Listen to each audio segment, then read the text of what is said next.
आपको बता दें, संजय राउत जिनसे बातचीत की है हमारे संवाददाता ने आज तक पर एक्सक्लूसिव बातचीत के जरिए क्या बातें उनकी ओर से कही गई हैं, भविष्य की क्या होगी रणनीति, अगर अल्पमत में है शिवसेना उद्धव ठाकरे के नेतृत्व में तो फिर क्या होगा, तमाम मुद्दों पर उनसे ये बातचीत सुने।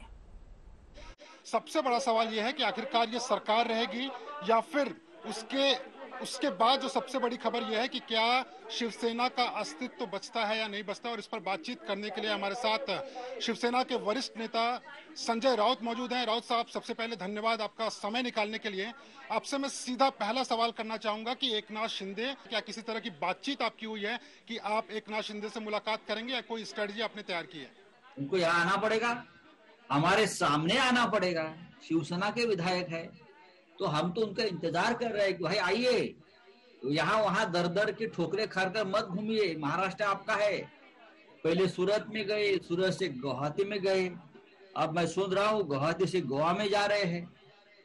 क्या जरूरत है सब करने की? जो बातें आपके मन में है वो आप यहाँ हमारे सामने बैठकर, उद्धव जी के सामने बैठकर भी बात कर सकते थे। इसके लिए आपको भारतीय जनता पार्टी का सिक्योरिटी और सहारा लेना पड़ा सूरत से गुवाहाटी तक। ये लगता है ये कोई एक सच्चा शिव सैनिक का आत्मसम्मान नहीं है, ये मानता हूं मैं, ये प्रतिष्ठा नहीं है शिव सैनिक की।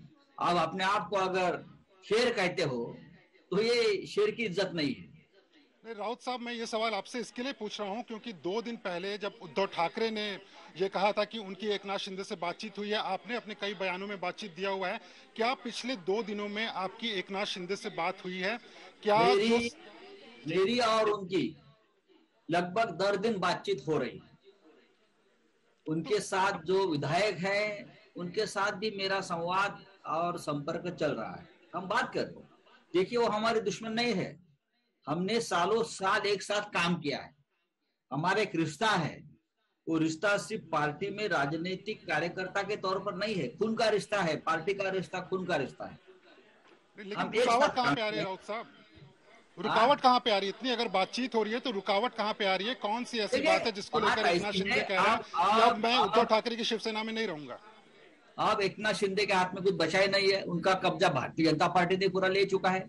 अब भारतीय जनता पार्टी तय करेगी एकनाथ शिंदे क्या बोलेंगे, क्या करेंगे, खाना खाएंगे नहीं पिएंगे, अब उनको सोना है या उठना है, बैठना है, स्नान करना है, ये अब बीजेपी तय करेगी।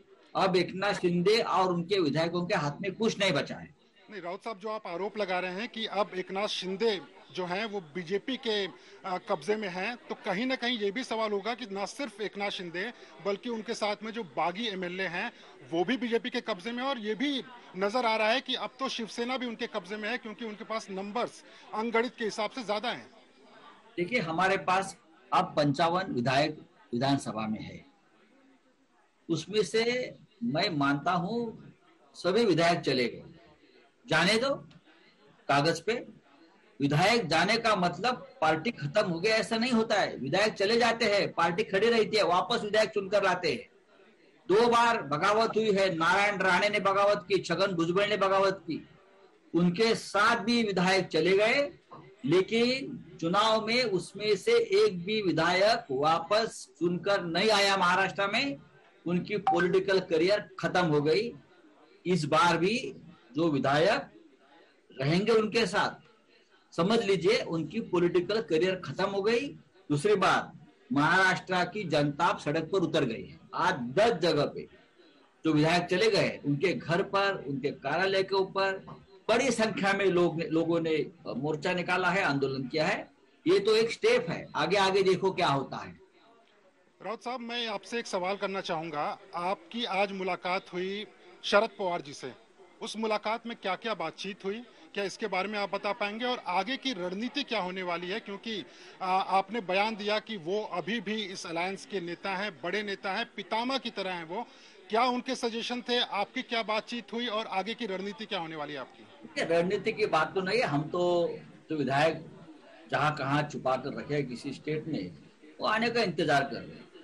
पवार साहब तो हमेशा महाविकास आघाड़ी की प्रेरणा रही है, ऊर्जा रहे हैं, और आज भी हम सब लोग एक साथ, कांग्रेस हो, एनसीपी, शिवसेना, मुख्यमंत्री, लड़ने के मूड में। हम लड़ेंगे फ्लोर ऑफ द हाउस पर भी और लड़ेंगे सड़क पर भी। हर स्थान पर लड़ेंगे हम।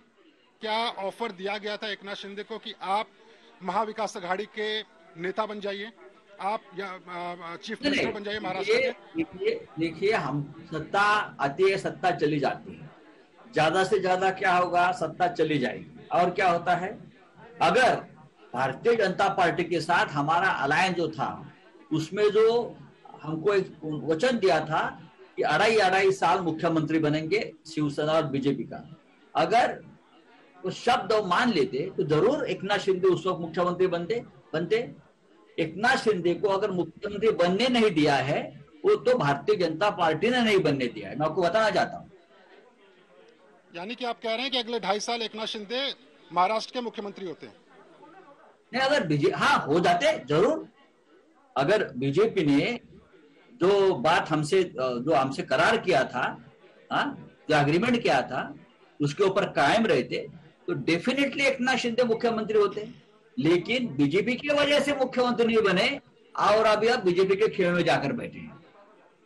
राउत साहब, एक सवाल का जवाब पूरा देश जानना चाहता है कि आखिरकार आज की तारीख में शिवसेना के कितने विधायक उस गुट के साथ में हैं जहां पर खुद उद्धव ठाकरे उनके नेता हैं, और कितने ऐसे बागी नेता जिनको आप कह रहे हैं वो एकनाथ शिंदे के साथ में खड़े हैं? अंक गणित को थोड़ा समझाइए, क्योंकि पूरा का पूरा महाराष्ट्र का खेल जो है वो अब आकर अंक गणित पर रुक गया है। हाँ, अंक गणित तो उसमें है, लोकतंत्र तो अंक गणित पर चलता है आजकल। लेकिन ये अंक गणित तो होता है ना, बहुमत ये बहुत बड़ा चंचल होता है, आंकड़े कभी किसी के पास कायम नहीं रहते। अभी हमारे पास 16 विधायक हैं, 16, और बाकी के सारे एकनाथ शिंदे के साथ में। जी हाँ, वो वहां चले गए, हम टीवी पे देख रहे हैं, और क्या मैं देख सकता हूँ।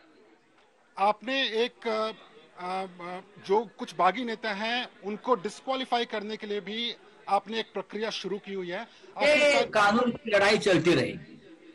नहीं तो आगे आपकी रणनीति क्या है? क्या उनको डिस्क्वालीफाई करके ये दिखाना कि एकनाथ शिंदे शिवसेना को हथिया नहीं सकते हैं, शिवसेना उद्धव ठाकरे की रहेगी? क्या रणनीति क्या है? शिवसेना के ऊपर कोई कब्जा नहीं कर सकता। या ऐसी पार्टियां बाला साहब ठाकरे जी ने बनाई है, विधायक टूट गए, सांसद टूट गए, इसका मतलब पार्टी नहीं टूट गई, पार्टी जमीन पर है, सब कुछ ठीक चल रहा है, पार्टी चलेगी, हम वापस अपने विधायक चुनकर लेके आएंगे। ये ताकत इस पार्टी में है, हमारे जैसे लोग बैठे हैं यहाँ काम करने के लिए।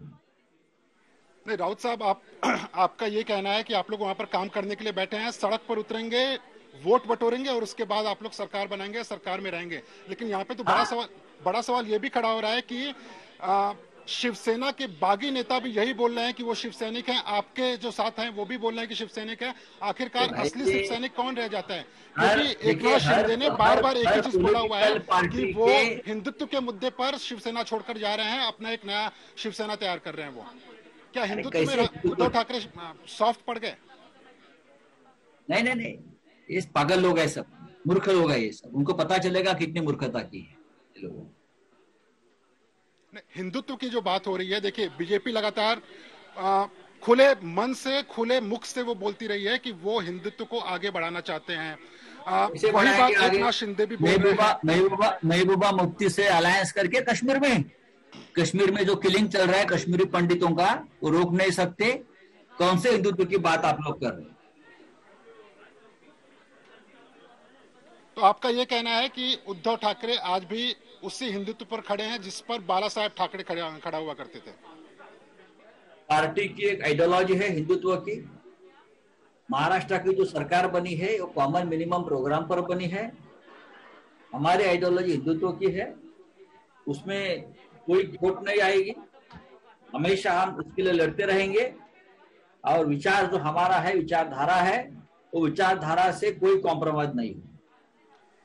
एक आखिरी सवाल करना चाहूंगा संजय राउत साहब कि इस पूरे प्रकरण के बाद में आपकी कांग्रेस और एनसीपी के जो नेताओं से बैठक हुई है, क्या आप सीधा जवाब दीजिए, क्या आपको लगता है कि अभी भी आपकी सरकार बचेगी, या फिर अब आप लोग मन बना चुके हैं कि अब अगला चुनाव होना चाहिए और चुनाव में उतरना चाहिए? देखो, सरकार बचेगी जब ये विधायक मुंबई में आ जाएंगे, हमारे सामने आ जाएंगे, फ्लोर ऑफ द हाउस पर आ जाएंगे, तब नजारा आप देख लीजिए।